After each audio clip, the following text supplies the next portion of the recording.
used by the public. Should any issues be found, they will be raised and addressed swiftly. I want to end my comments with this. Like the rest of the public, when I saw the damage to this library building on Saturday, July 15th, my heart sank. The building is deeply meaningful to all Phoenicians. It is an award-winning icon of this community. On behalf of the city, I am sorry to our library customers, our partners, and our dedicated library staff for this. You have my word that we are committed to find out what happened, fix it, and focus on it citywide. We're going to find out how this could happen, fix the building to be better than ever for public use by next summer, and focus on the fixes needed going forward. In the meantime, we are moving some services from Burton Barr into the community to our other 16 great library buildings and always at phoenixpubliclibrary.org. We are going to reallocate some Sunday hours at 4 nearby branches and continue to provide other services like College Depot, Hive at Central, and Mach 1. We'll have more information along the way as we identify those locations. Our libraries have been and always will be a priority for the city. Before we take questions, Lee Franklin of the library will tell you a little more about the access of the services, what we're doing, and where they're going to be. Lee? Thank you, Mr. Zerker. My name's Lee Franklin. I'm the Community Relations Manager for Phoenix Public Library. And to follow up on that, I want to talk a little bit about what we're going to do from here as a library system to continue to maintain the standard that the community has come to expect from Phoenix Library. First of all, a little bit of perspective here. We are a total of 17 library locations, which receives over 4 million visitors a year. This building alone gets over 1 million customers and visits a year. This library houses a lot of our specialty programs for children and families, those seeking college resources, those looking for job assistance. We have an art gallery here. We have a rare book room here. Burton Barr's collection is about 500,000 items. You get the idea. This is a really big library all by itself. We've got a lot of work to do to start to put more of that out into our 16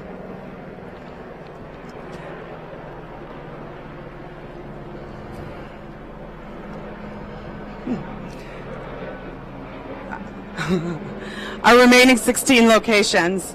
So during this temporary closure, our library customers who use this library can always go to our other 16 locations. As Mr. Zerker mentioned, we are going to be adding Sunday hours to 4 locations that are closest here. Those locations are Harmon, Yucca, Ocotillo, and Century. And in the handout that you'll get, you'll have all of their addresses and the specifics about how to get to them. Sunday hours are at the top of the list that we're asked for from our customers, so this is one way that we're going to make those services available. Few other highlights of what we want our library customers to know as to how to reach the library and still have access to everything that we offer. Right now, we're in the process of finding a temporary space, a location where we can offer a pop-up library services or satellite Burton Barr services here in Central Phoenix. We know that we have a lot of customers that live close by here, use us regularly, that don't necessarily have the ability to travel beyond Central Phoenix, so we're sensitive to that. And we're working with a lot of our community partners in this area to find a location where we can again be Burton Barr in the community until next summer. We will continue to make portions of Burton Barr's collection available. We have work planned for next week to go in and take out more of the materials that we house here and release those out into the system so that they're available for checkout. Our Hive at Central's signature entrepreneur program, Business Roadmap, has launched at our Juniper location, and we're pleased to see that it's found a very large customer base up there, and the series has already started with over 30 attendees. Our College Depot program, again, another thing that the community relies heavily on us for, has moved into their location next to our Harmon library, and they are regularly seeing families and customers. Our STEM programs, which are ordinarily provided here at our Makerspace Mach 1, those have also been disseminated out into our other 16 locations, where we've also been able to add additional programs with some of the staff resources that have been reallocated. There's a lot more program information that is on our website on phoenixpubliclibrary.org. We also have this included in the handout that you'll receive after the tour. So at this time, we'll take about 10 minutes for questions.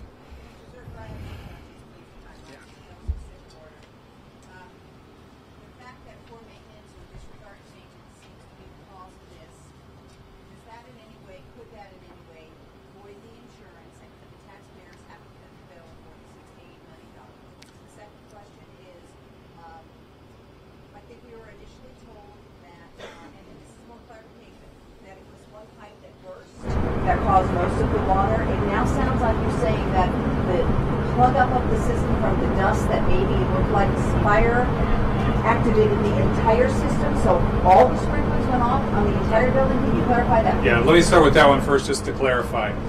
It was a corroded pipe which burst and dropped water into the library. What the dust did was to activate the smoke alarm that triggered the water to go in. So the dust didn't get into the pipe. The system saw the dust and thought it was smoke, which is a normal thing in systems. Then the pipes were empty. They have air in them, not water. When it detects smoke, it charges the system with water. When the water was charged into the system, it burst out of the pipe that was corroded and is what went into the library. Does that make sense? So in that way, the entire system. No. No, that's thank you for clarifying. Yes, it was the 5th floor system, and you'll see that in the tour. It was the fire suppression system only on the 5th floor. That's right. Your first question was about the insurance. We are working closely with the insurance company. They were here on the very first day. We've been talking to them all the way through. They've actually made some payments to us already, and I can't speculate on what any of this information does to them, with them. So what department within the library is in charge of this particular maintenance? Who Sure. specifically was supposed to be making sure that these things weren't happening and that the systems were up to speed? It's a combination of staff in the library department and our public works department, which has general responsibility for buildings citywide. But there are also library staff who are specifically assigned to the buildings of the library system. Do we know how long it was that these maintenances were not performed, or, like, give me a better sense of Yeah. how big of an issue this was? There are records going back at least 3 years where the external inspecting service made a notation on some records to the staff that there was a problem with the pipes that could result in water damage. Those records came in, and we're tracking where did they go and who talked about them. Clearly they were never acted upon, and that's what we need to find out. Why was that information not acted upon? So in theory, if there was a fire in the building, would this sprinkler system have functioned the way it should have? Yes, you will see. That's one of the first questions I asked the external consultant who came in and examined the roof and the structure was the public in danger at any time because of this corrosion? And the answer in there was that the system was adequate and there would have been sufficient time, more than adequate time, for people to have exited the building. As you will see, the issue in there was too much water, not that there wasn't any. And so the public was not in danger, according to the review we asked for from our consultant. And that report will be made available to you. And you can see that quote. I believe it's on one of the final pages. Too much water coming from one specific source. If a pipe is broken, how is it going to feed the sprinklers on the 5th floor if in fact there had been a fire on the 5th floor? Well, that was the concern. The suppression system within the entire building would have given adequate time for people to have evacuated the building, according to the report that we have. Are the employees that you might be looking at who are in the chain of command of this kind of maintenance issue, are they still working, or any of them put on paid leave? Can you speak to that? Yeah, no one is on leave. We're doing all the investigation now, interviews with witnesses and others. What is the protocol? Was protocol broken by not acting Of course, absolutely. The protocol would be if there's a signal of a problem in a building, that needs to be elevated and brought to attention so that we can fund it and fix it. That was not done. Is that a written policy or is that just goodwill? That's common sense. That's all possibilities of discipline are open depending on what we find. How long will the search of the other buildings and the inquiry into all the other city buildings take? I've asked the assistant city manager to get me an initial report within 30 days. And we're focusing on on buildings where the public are. We have lots of buildings in the city. We have garages and places where the public is not engaged. Those are not the priority. It is buildings where the public are served. Has this raised a concern? I think right here. You said as of now you're not clear of how much insurance is going to cover for all of this. So, in a perfect world, the whole thing would be covered, but that's not very likely. So where's the money coming from that's going to have to cover the rest of what insurance will not?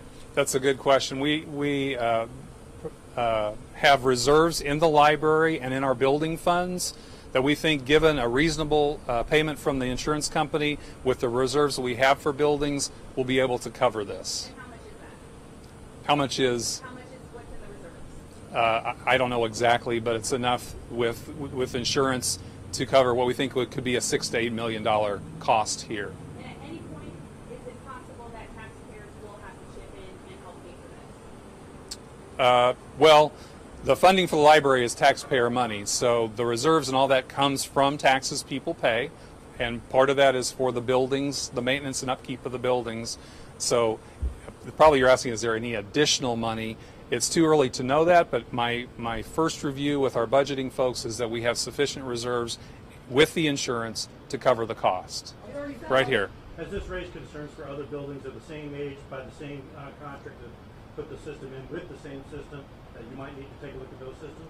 Well, we are looking at all of our systems, regardless of the age or the design of the building. This is a very uniquely designed building. I don't think have any other buildings that have this same design, but to me it's beyond that issue of this one thing too, and just ensuring that we have good information about all of our systems and that there aren't other reports out there that someone hasn't given us information on or acted on. Just purely a maintenance issue, or is there potentially a fundamental flaw in the design of this building? You know, this building is 25 years old. It was designed 25 years ago. It meets all code. It met all codes then. It meets all code now. It is a unique design. I don't know more than that, but no one has said that it's a flaw. It's really what we've got to do is fix it now moving forward, that we have this situation with us. Mr. Director, it's been more than a month. Mhm. So we now find out that the initial information from the city was incorrect. No, I don't think so. No, the initial information was not incorrect. What are you referring to? That it was a broken pipe. It was a damaged pipe. It was a pipe. We knew the water was Well, yeah. coming out of a pipe on July 15th for sure. We knew that. Not coming out of the little sprinkler heads that we're going to show you on the 5th floor. And when we took a closer look, it was a corroded pipe. So broken, damaged, it was corroded. And so that information from the very get-go that the fire department provided that night is accurate. When did you know that it was a corroded pipe and a maintenance issue? Our external experts have been here for probably now 3 weeks, and part of their review was to actually open up the roof and look and see the pipes. So as they've been doing that, they've been keeping me informed, and their final report came out to us yesterday. And may I give a little more specifics Absolutely. on that? Just a little more specifics on that. What was your question? When did we know that what exactly how the pipe was damaged? It was within we knew a few days after July 15th, sometime that week, we realized we found the pipe, it's corroded. The WJE firm, that's the experts that we've been telling you, we got the report yesterday, their final preliminary report yesterday. They were here on site Thursday. We called them Wednesday. It happened Saturday night. We called them Wednesday. They were here in town on site Thursday.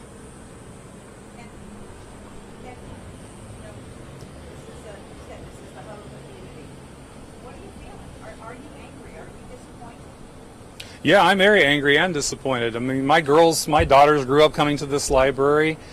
I know what it means to people, and the fact that it's not available, that's not why we serve the public. We serve the public to have the public in our facilities. So I'm extremely upset and disappointed that somebody didn't do their job, and as a result, we're in this situation, and I'm up here talking to you, which is why we're going to find out what happened, we're going to fix that, and we're going to focus on it moving forward. All right, let's get on the tour. Let's get on the tour. We've had 10 minutes of questions. If you have follow-ups, you can send them to Lee or me if there's anything like that. Thank you. Thank you, Ed. Thank you. Okay, so put your sticks away, or all your other gear. Take a quick breather. Meet us at the main entrance of the library.